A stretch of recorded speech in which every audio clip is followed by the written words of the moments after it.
Told y'all I was reading. See? How the Grinch Stole Christmas. It's a great book. Really is. How the Grinch Stole Christmas. For Ted Owens. Teddy. Everyone down in Whoville liked Christmas a lot. But the Grinch, who lived just north of Whoville, did not. The Grinch hated Christmas the whole Christmas season. Now please don't ask why. No one knows quite the reason. It could be his head wasn't screwed on right. I know the feeling.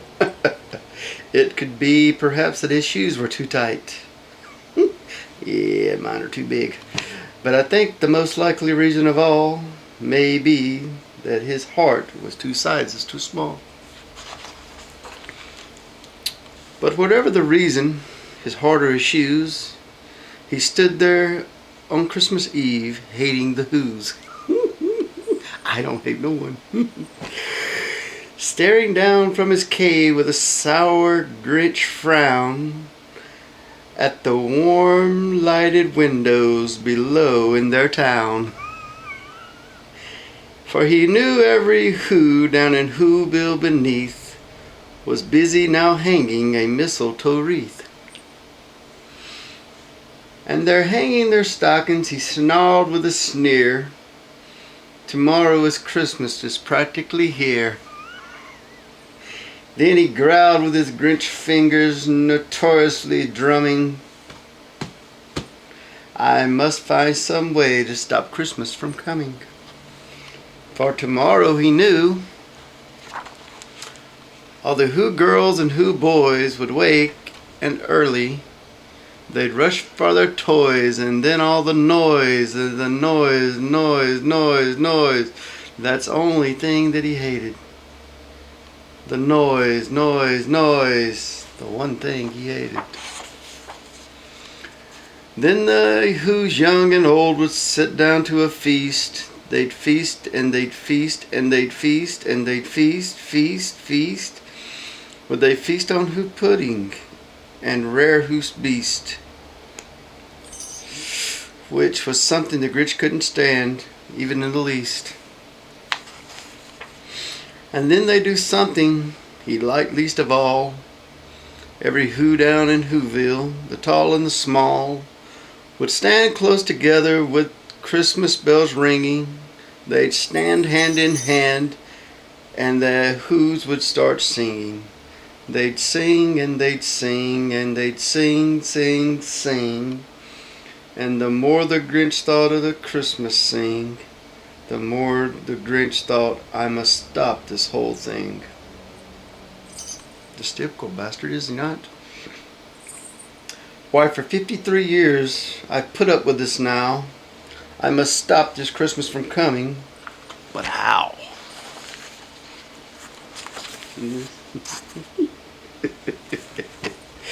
Then he got an idea, an awful idea. The Grinch, but a wonderful idea.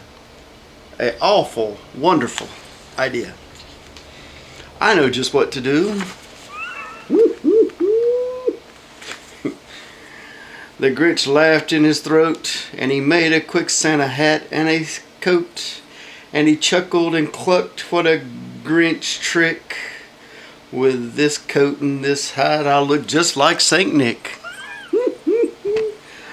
And I think I'll need a reindeer. The Grinch looked around, but since our reindeers were scarce, there was none to be found.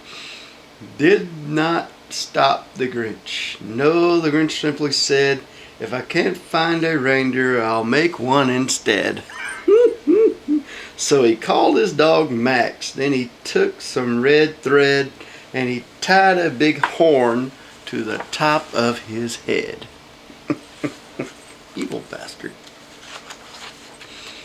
Then he loaded some bags and some old empty sacks, and a ramshackle sleigh he hitched old Max. Then the Grinch said, giddy up, and the sleigh started down toward the homes where the Who's lay snoozed in their town. All their windows were dark, quiet snow filled the air. All the Whos were all dreaming sweet dreams without care. When he came to the first little house on the square, "This is a stop. Number one," the old Grinch calls hissed. And he climbed to the top of the roof, emptied bag in his fist. Then he slid down the chimney, a rather tight pinch, but if Santa could do it, so could the Grinch. He got stuck only once for a moment or two, then he stuck his head out the fireplace flue. For the little Who stockings all hung in a row, these stockings, he grinned, are first things to go. He's evil. Evil man. Then he slithered and he slunk with a smile most unpleasant around the whole room, and he took every present. Pop guns and bicycles, roller skates, drums, checkerboards, tricycles, popcorn and plums.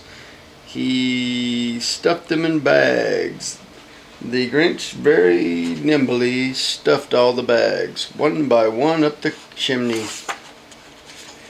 Then he slunk into the icebox. He took the Who feast. He took the Who pudding. He took the roast beef. He cleaned out the icebox as quick as a flash. Why, that Grinch even took the last can of Who hash. That's a damn shame. Evil, evil, evil man. Then he stuffed all the food up the chimney with glee, and now, grinned the Grinch, I'll stuff up the tree. Evil.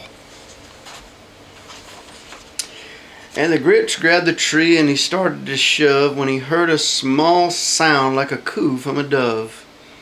He turned around fast and he saw a small Who, little Cindy Lou, who was not more than 2. The Grinch had been caught by this tiny Who daughter who'd got out of bed for a cup of cold water. She stared at the Grinch and said, "Santa Claus, why? Why are you taking our Christmas tree? Why?" But you know that old Grinch was smart and so slick, he thought up a lie and he thought it up quick. "There's a light on this tree that won't light on one side, so I'm taking it home to my workshop, my dear, and I'll fix it up, then I'll bring it right back here." And his fearfully child, then he planted her head, and he got her a drink and sent her to bed. And when Cindy Lou Who went to bed with a cup, he went up the chimney and stuffed the tree up. He's just an evil man. Then the last thing he took was a log for the fire. Then he went up the chimney himself, the old liar. On their walls he left nothing but hooks and some wire. And the one speck of food that he left in the house was a crumb that was even too small for a mouse. Then he did the same thing to the other Who houses, leaving crumbs but too small for other Who mouses. It was 1/4 dawn, and all the Who's still in bed, and all Who's still a snooze, when he packed up his sled. Packed up with their presents, the ribbons, their wrappings, the tags and the tinsels, the trimmings and the trappings.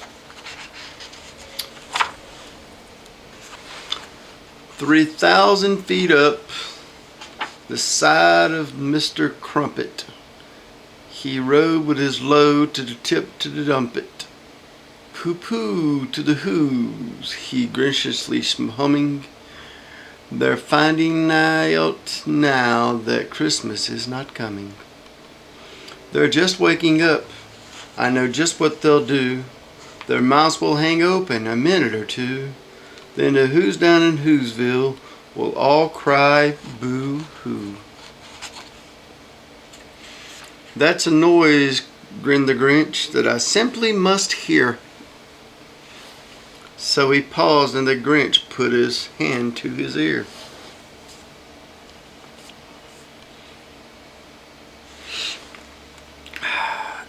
And he did hear a sound rising above the snow. It started in low, then it started to grow. But the sound wasn't sad. Well, this sound merry. It couldn't be. It was very merry. He started down at Whoville. The Grinch popped his eyes. Then he shook. What he saw was shocking surprise. Every Who down in Whoville, the tall and the small, was singing without presents at all. He hasn't stopped Christmas from coming. It came somehow or other. It came just the same.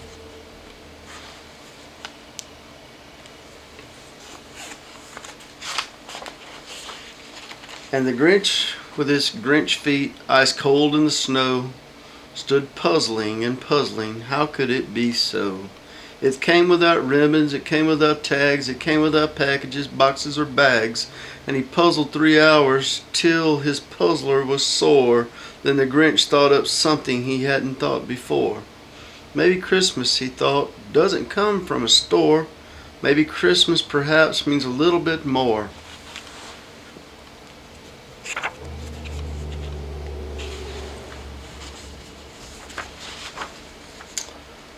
And what happened then? Well, in Whoville they say the Grinch's heart grew 3 sizes that day.